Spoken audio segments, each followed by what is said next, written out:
Assalamualaikum dan salam sejahtera, bersama saya Fasrina Abdullah dalam Buletin Pahang 15 November 2021. Yang Amat Berhormat Menteri Besar Pahang Datuk Seri Haji Waros Dewan Ismail menyeru rakyat supaya peka mengenai pentingnya untuk mengawal pengambilan gula agar dapat terhindar daripada penyakit diabetes. Datuk Seri Haji Warosdi dalam satu hantaran di Facebooknya berkata, Hari Diabetes Sedunia disambut bagi meningkatkan kesedaran masyarakat mengenai pentingnya mengawal kadar kandungan gula dalam makanan mahupun minuman. Jelas beliau, menurut kajian, 1 daripada 5 orang dewasa menghidap diabetes dan lebih membimbangkan adalah ramai di antara mereka tidak sedar bahawa mereka menghidap penyakit ini. Oleh itu adalah menjadi tanggungjawab rakyat untuk mengambil berat tentang kesihatan masing-masing kerana kesihatan adalah milik dan tanggungjawab bersama. Lakukan pemeriksaan kesihatan secara berkala terutamanya apabila umur semakin meningkat dan mempunyai sejarah keluarga yang menghidap diabetes. Kementerian Perpaduan melancarkan sesi maklum balas rakyat kami Alliance Pelan Perpaduan Keluarga Malaysia dan program pemerkasaan Squad Unity RT Cares. Sesi maklum balas ini bertujuan mendapatkan idea dan pandangan rakyat berkenaan program serta aktiviti yang dapat dirancanakan bagi merealisasikan konsep keluarga Malaysia. Majlis pelancaran telah disempurnakan oleh Menteri Perpaduan Negara Yang Berhormat Datuk Halimah Mohamad Sadiq dengan memilih daerah Bentong sebagai destinasi pertama pelaksanaan sesi maklum balas berkenaan. Hadir sama ialah Pengerusi Jawatan Kuasa Perpaduan, Kebajikan Masyarakat, Pembangunan Wanita dan Keluarga Negeri Pahang Yang Berhormat Datuk Seri Hajah Shahniza Syamsuddin. Majlis yang dilancarkan di Dewan Jubli Perak Sultan Haji Ahmad Shah Bentong itu akan diteruskan di setiap pelosok negara dalam usaha merencanakan konsep keluarga Malaysia.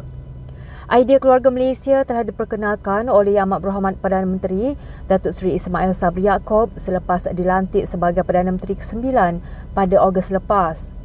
Konsep tersebut bertunjangkan nilai keterangkuman, kebersamaan dan kesyukuran dalam mencapai kemajuan yang lebih tinggi menerusi keluarga Malaysia yang lebih inklusif dengan semangat sebuah keluarga.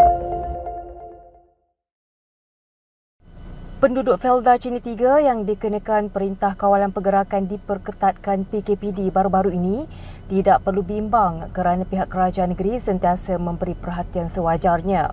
Ahli Dewan Negeri Cini Yang Berhormat Encik Shahrin Madzin berkata, penduduk yang terlibat PKPD di kawasan berkenaan tidak dibenarkan keluar untuk mendapatkan bekalan makanan berbanding sebelum dikenakan PKPD. Kerajaan Pahang sentiasa komited menyalurkan pelbagai bantuan bertepatan dengan keperluan semasa rakyat, terutamanya dalam situasi dan cabaran COVID-19. Yang Berhormat Encik Shahrin turut mengambil kesempatan meninjau ke Pondok Sekatan Jalan Raya SJR di laluan masuk utama ke Cini 3 berhampiran Dewan Semaya Bakti bagi mendengar taklimat ringkas dan melihat sendiri persiapan dan kesiapsiagaan anggota bertugas. Dalam pada itu beliau berkata, penguatkuasaan di samping disiplin penduduk mematuhi peraturan yang ditetapkan dapat membantu mengurangkan kes seterusnya ke angka sifar. Beliau berkata, walaupun penguatkuasaan PKPD baru bermula di Cini 3, beliau percaya penguatkuasaan PDRM yang turut dibantu agensi lain seperti tentera, rela, APM dan PBT berada di tahap terbaik bagi memantau pergerakan penduduk. Beliau menyeru agar penduduk terlibat dapat mematuhi SOP yang ditetapkan bagi mengelakkan kejadian yang tidak diingini.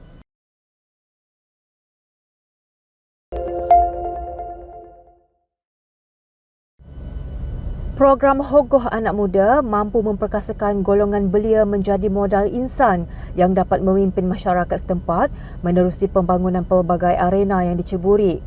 Timbalan Menteri Belia dan Sukan Yang Berhormat Senator Datuk Seri T. Lianke berkata, pelbagai peluang dan akses terhadap program latihan usahawan, mentor perniagaan, dana pelaburan, pelbagai aplikasi perniagaan dan platform jualan dapat dipelajari menerusi program yang dianjurkan ini. Katanya Kementerian Belia dan Sukan KBS mahu melihat orang muda yang memimpin pembangunan masyarakat dan pelbagai lagi usaha berbentuk kemajuan dan kebajikan masyarakat. Belia bukan sekadar menjadi sukarelawan dan mengikut pergerakan sedia ada, tetapi harus memimpin, mencari idea segar dan menggerakkan usaha yang memberi impak pada skala besar di dalam masyarakat. Beliau berkata demikian selepas program outreach Kuantan Hogoh Anak Muda, Anjuran Impact Malaysia dan Piksum di Residensi Incerating selama 4 hari bermula 11 November dan berakhir semalam. Program tersebut telah disertai seramai 50 peserta di kalangan usahawan belia bertujuan memperkasakan usahawan belia tempatan menerusi pelaksanaan projek impak sosial komuniti di daerah Kuantan dan Raub serta mengaktifkan changemaker muda. Sebanyak 12 projek dibentangkan pada Demo Day untuk diadili oleh Yang Berhormat Senator Datuk Seri Tilian Ke bagi mendapatkan dana berjumlah RM5,000 bagi setiap projek yang disediakan kepada 4 projek terpilih.